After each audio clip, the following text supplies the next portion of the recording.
Bonjour et bienvenue dans cette sous-partie du guide sur l'alimentation méditerranéenne qui a été identifié par la science comme l'un des modes alimentaires les plus sains au monde. C'est la raison pour laquelle nous avons décidé de décortiquer ce mode alimentaire et de l'intégrer dans les bonnes pratiques du guide Blueness, le guide de l'alimentation idéale. Parmi les aliments vertueux de la diète méditerranéenne, on retrouve justement les oléagineux, qui, comme nous l'avons rappelé dans le chapitre introductif précédent, se décomposent en 3 sous-catégories. Les fruits secs, qu'on appelle également par extension les fruits à coque, donc les amandes, les noix, les noisettes, les pistaches, etc. Les graines oléagineuses, comme les graines de colza, de tournesol, de soja, de sésame, de lin, etc.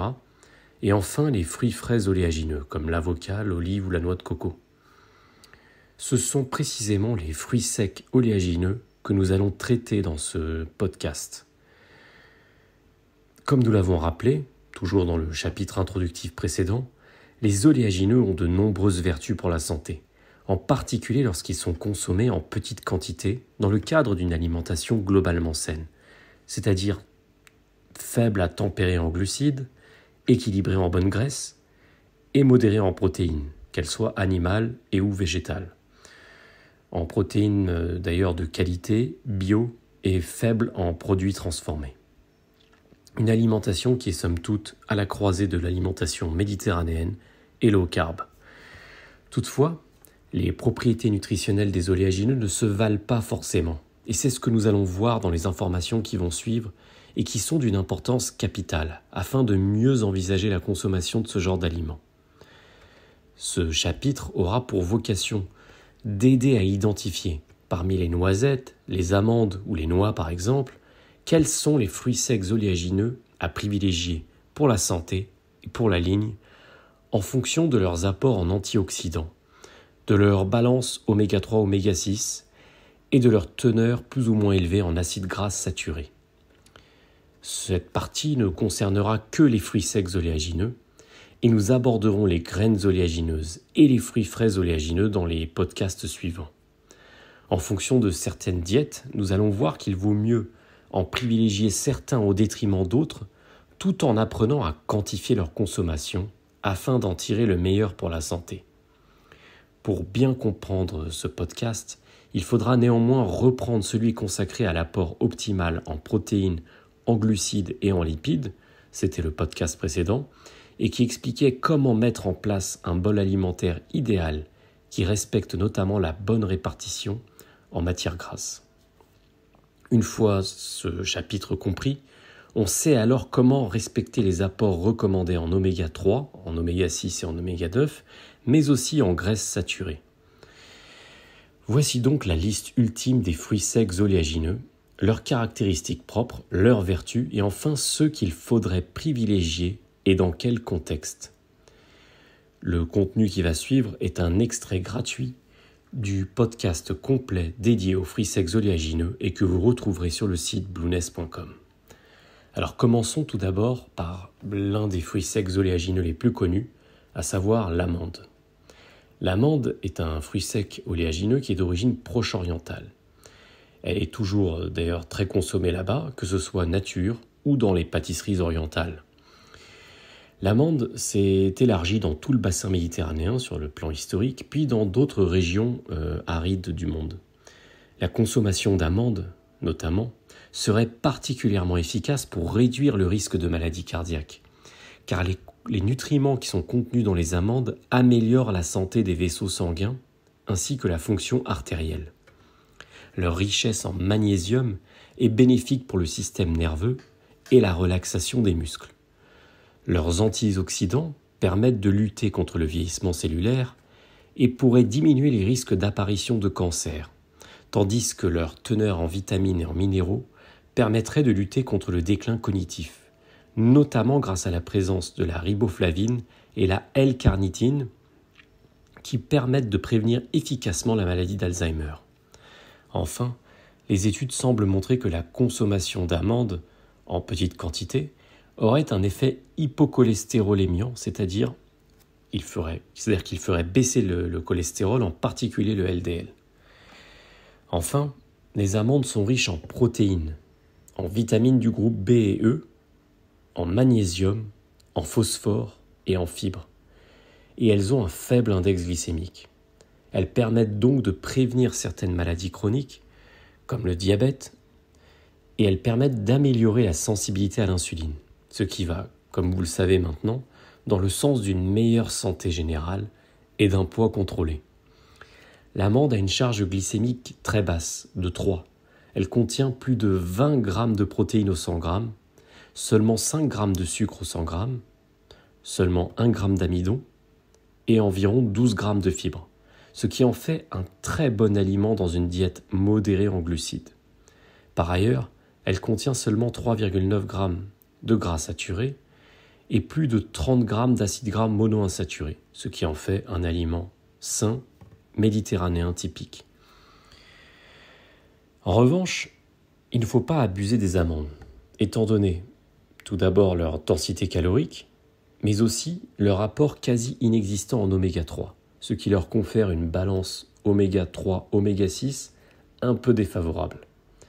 Néanmoins, même si ce ratio joue en la défaveur de l'amande, les graines oléagineuses de manière générale ne sont pas des aliments de base des repas, mais plutôt des aliments complémentaires, à la marge, qui vont venir agrémenter des salades ou tout simplement servir de collation à raison d'une petite poignée de temps en temps. Leur intérêt est donc à la fois gustatif et nutritionnel, mais ils ne sont par nature pas des aliments forcément adaptés à consommer en quantité, puisque ce sont des aliments extrêmement denses, caloriques, rassasiants et très plaisants sur le plan gustatif. Donc, on doit les limiter, comme nous l'avons dit, à raison d'une petite poignée de temps en temps, et pas d'un sachet entier. Le ratio oméga 3, oméga 6 défavorable des amandes peut donc largement être compensé par une alimentation globalement anti-inflammatoire, riche en oméga 3, et donc typiquement Blueness compatible. Côté vitamines et minéraux, l'amande présente un profil là aussi extrêmement dense et quasi unique dans son genre. D'une part, elle est riche en magnésium, qui sera utile, si on veut simplifier au maximum, pour l'immunité, les muscles, les os et le système nerveux. L'amande est également riche en manganèse, donc un antioxydant, et qui est utile pour le métabolisme.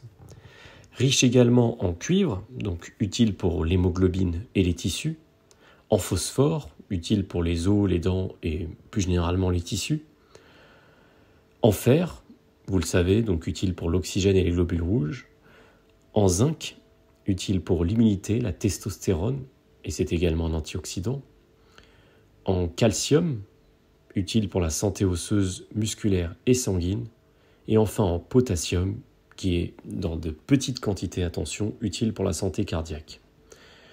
D'autre part, l'amande est une bonne source de vitamine E pour l'immunité, de vitamine B9, le folate étant utile pour les systèmes nerveux et immunitaires, ainsi que pour la production du matériel génétique, et notamment lors de la grossesse. Et enfin, c'est une bonne source de vitamines B1 et B2 qui agissent dans le métabolisme énergétique. En résumé, en ce qui concerne l'amande, on peut dire qu'il y a peu de glucides nets. Donc ça, c'est une bonne chose. Il y a un apport neutre, important mais neutre, en oméga 9, ce qui est une bonne chose aussi. Un apport tout de même important en oméga 6, ce qui signifie qu'il ne faut pas en abuser et en manger non plus tous les jours. Il y a un manque d'oméga 3, ce qui, théoriquement, joue en la défaveur de l'amande, mais comme nous l'avons dit, si globalement on a un apport en oméga 3 par ailleurs, cela ne devrait pas poser de soucis si on en consomme de façon plus ou moins régulière, sans en abuser. Enfin, l'amande dispose de peu de gras saturés, là encore c'est une bonne chose, et d'un bon apport en protéines, ce qui est une excellente chose.